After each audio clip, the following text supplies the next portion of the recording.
This is Joshua Michael from Royalty Cult, and you're listening to the Brutally Delicious podcast.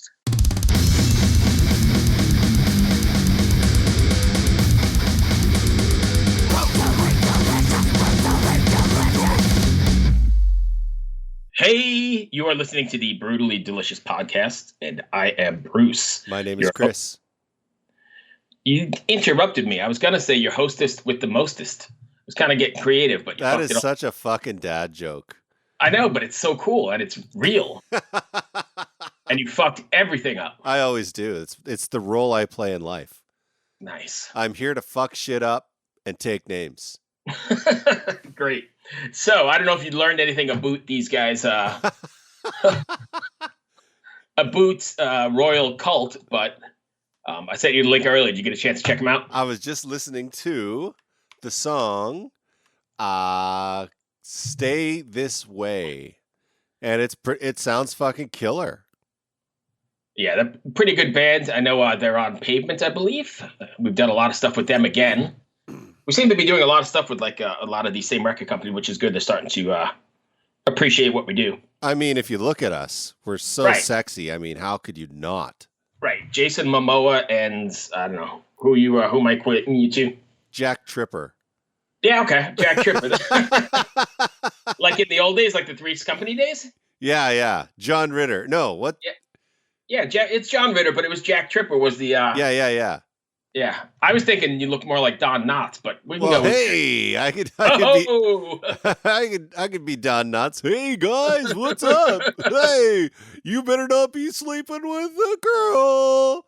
Oh my God, I am so sorry to the one person that's listening. At any rate, if you hang on, we'll go ahead and get Josh on the line. Okay. Well, hear what he's got to say. Oh, let's do it. Can you hear me? Hey, Josh. There you are. Oh, there you are. How are you, man? Doing good. Good. I'm glad it worked. Yeah, finally. I'm Bruce. That's my partner, Chris. Nice to meet you, man. Yeah, nice to meet you guys. Thank you for having me on. Absolutely. Where you guys I don't know if you'll thank us when this is over. You might hang up before we get through. What's it like out there? Is it pretty crazy still, or is it starting to settle down?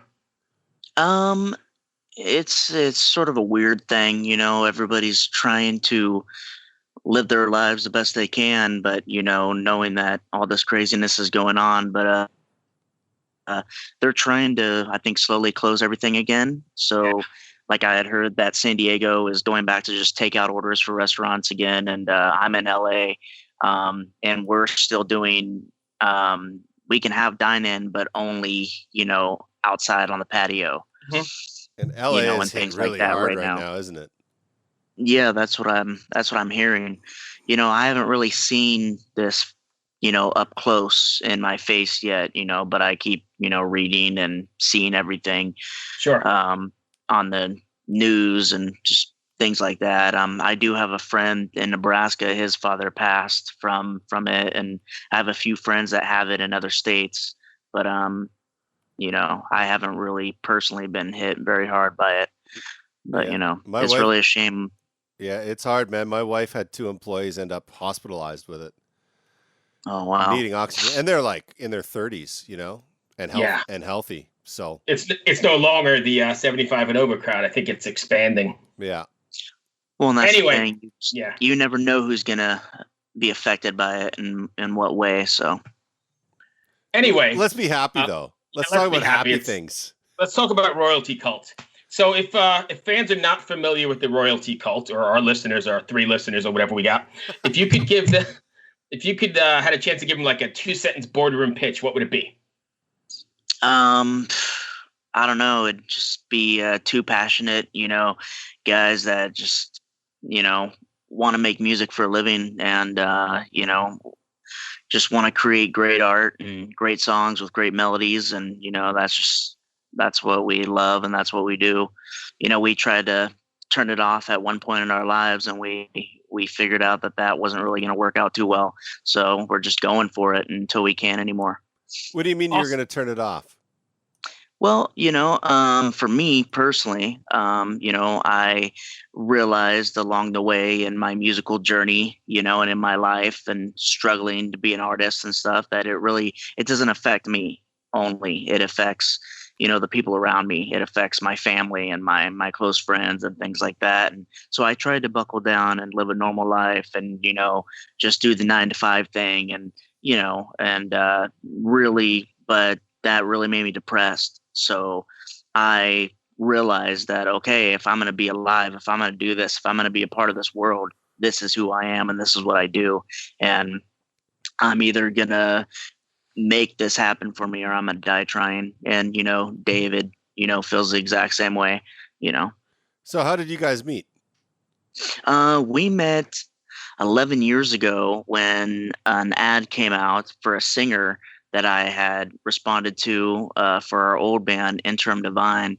And we played together for about 4 or 5 years doing Interim Divine all over Southern California, then throughout the United States. We got the opportunity to tour with Sponge Inc., who was one of my favorite bands. So that was an honor.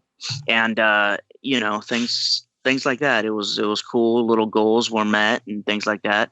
But then I ended up leaving the band at the time. But me and David always kept in touch, and we tried again in 2016 with a band called World on Fire, and that imploded rather quickly.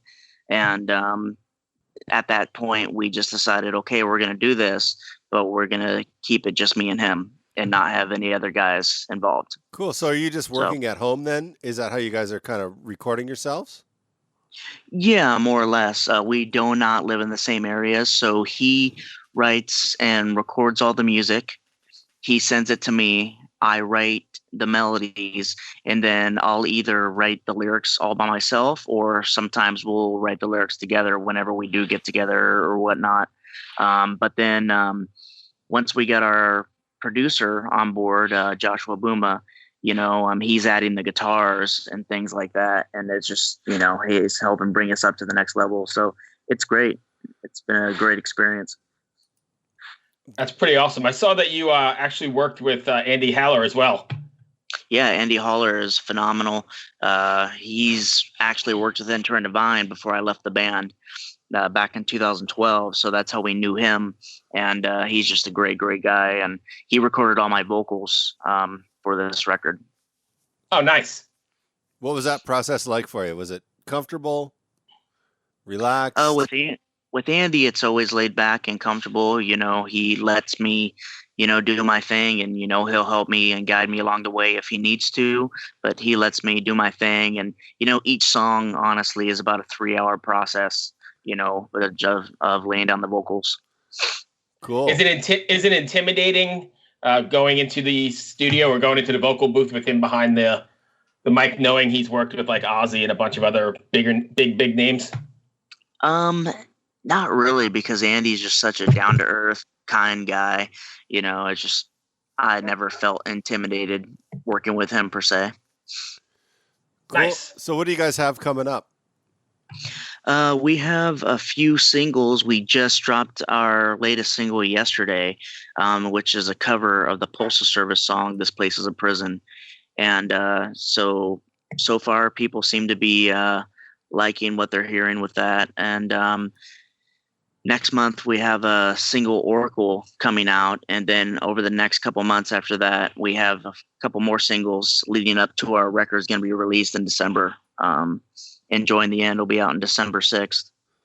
Nice. And where can they pre-order it? Where can they hear all of your stuff? Yeah, they're going to be able to pre-order that come November 6th, so a month prior. They're going to be able to pre-order it, and it'll be all over iTunes and Amazon and Spotify and YouTube and all the above, everything digital. We are going to do a run of CDs and vinyl as well for it, so we're just trying to get all of our music out there. And right when we're done, because we're still tracking this record slightly, like we're at the very tail end of it. Yeah. But right when we're done, we're going to be tracking our second record immediately. We're not even stopping. We're not going to put it out right away, but we're going to be tracking it right away. Well, that's a really good idea to stay focused and on the ball. Yeah, we're actually doing that for our first 3 records. It's just going to be nonstop.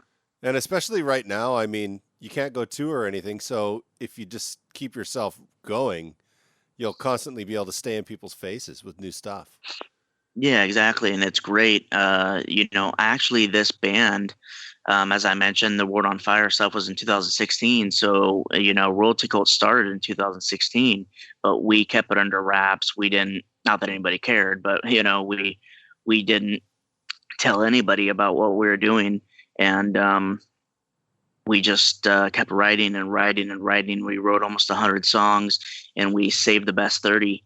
And that's what we've been doing. So we just launched, a month ago, to the world finally.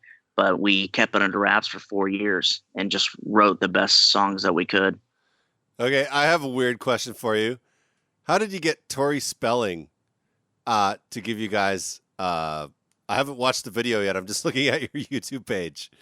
And how did you get her to give you a kudos on YouTube? Well, honestly, she does a thing with Ian Ziering, who played Steve Sanders on 90210, and he's big for the Sharknado stuff and as well. Yeah. They do a thing called New Skin, and I was sort of talking to them about doing that and helping with that, like that business a little bit at one point.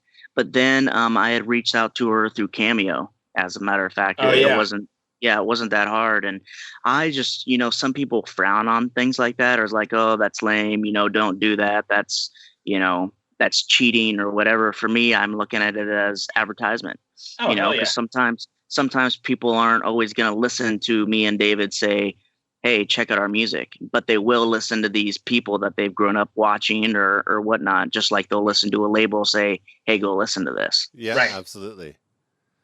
Yeah, no, I just went on your YouTube page. I was like, wait a second, why is Tori Spelling here? I thought that it would be fun. It's, we got Jose Mangan did one, and Doc Hoyle from Bad Wolves did one for us as well, which that's in the musical community. But we thought that we would have fun with it a little bit too, with our audience. We like to take ourselves serious, but when it comes to stuff like that, we're like, hey, let's have a little fun with this. And David Faustino did one for us as well, who played Bud Bunny on Better Children. Interesting. And I know him personally, by living here in LA and stuff. So, he had no problem with doing that, and it was cool. And I honestly want to do Ric Flair. It would be amazing, but his price tag's a little high. Yes. Yeah. Ric Flair would be epic. Yeah, I think it'd be hilarious. That's awesome. Yeah. Chris, you got anything else? No, I'm good. I don't, man. Thank you so much for joining us today. Josh, thank you for taking the time. I appreciate it. Ever wonder what a punch from Elton John feels like? Or how you'd cope with having turned down the chance to be in Nirvana? Or what signal Keith Richards gives when he wants you to get the hell out of his hotel room? Fans of Too Much Effing Perspective don't have to wonder, because they've heard these exact stories and a jillion others on our podcast. I'm Alex Hoffman, former tour manager for Radiohead. And I'm musician and comedy writer Alan Keller. On the TMEP show, we get guests like Nancy Wilson from Heart, Jeremiah Freites from the Lumineers, and Modern Family's Julie Bowen to tell us things they may have only shared with their therapist, clergy, or a TMZ stringer. So join us on Too Much Effing Perspective. That's EFFING Perspective. The only podcast you crank up to 11.